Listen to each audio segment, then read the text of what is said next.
পঢ়িব আৰম্ভ পঢ়িলে নহয় পঢ়িলে চাকৰি। আগতে অসমত এটা ধাৰণা হৈছিলে যে পঢ়িলে চাকৰি নাপায়, গতিকে পঢ়ো কিয়? মাকে কয় ভাল কৰি পঢ়, ল'ৰাই কয় মা পঢ়িলে ক'ত চাকৰি পাম, গতিকে মাটিডোখৰ ৰেডি কৰি থোৱা, মাটিটো বিক্ৰী কৰিয়ে ল'ব লাগিব চাকৰি। এতিয়া মই টিভিত দেখিছোঁ সকলোৱে চাকৰি পাইছে।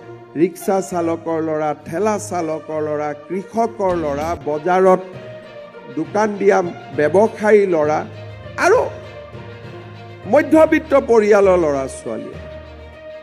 আজি চৰকাৰী চাকৰিত সকলো শ্ৰেণীৰ লোকে মেৰিটৰ ভিত্তিত চাকৰি পাব পাৰিছে। আৰু মই আজি গেৰেণ্টি দিব ক'ব পাৰোঁ যে অসমক বাদ দি ভাৰতৰ কোনো ৰাজ্যতে ইমান স্বচ্ছতাৰ ভিত্তিত ক'তো নিযুক্তি হোৱা নাই। এতিয়া দুটা তিনিটা কথা, কোনোবা এজন ল'ৰা ইয়াত অহাৰ লগে লগে কৈছে জয় আই অসম, মোৰ খুব ভাল লাগিছে শুনি। জয় আই অসম আমি কেনেকৈ কৰিব লাগিব? বহুতে ভাবে যে যোনে যিমান বেছিকৈ জয় আই অসম চিঞৰিব পাৰে তেওঁৱে আটাইতকৈ বেছি অসমীয়া।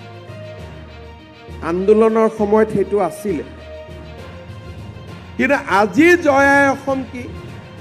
যে আমাৰ কাৰ্যালয়ত কাম কৰোঁতে কাৰো পৰা এটকাও নলওঁ।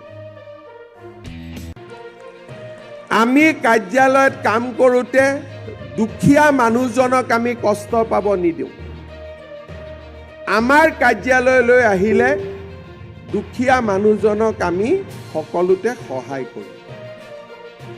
কিন্তু এতিয়া আমি কি কওঁ? জয় আই অসম কম, কিন্তু ধুবুৰীত পষ্টিং পোৱাৰ লগে লগে কম মামা বহুত ঘৰৰ পৰা দূৰত হ'ল, কেতিয়া মোৰ ট্ৰেন্সফাৰ হ'ব?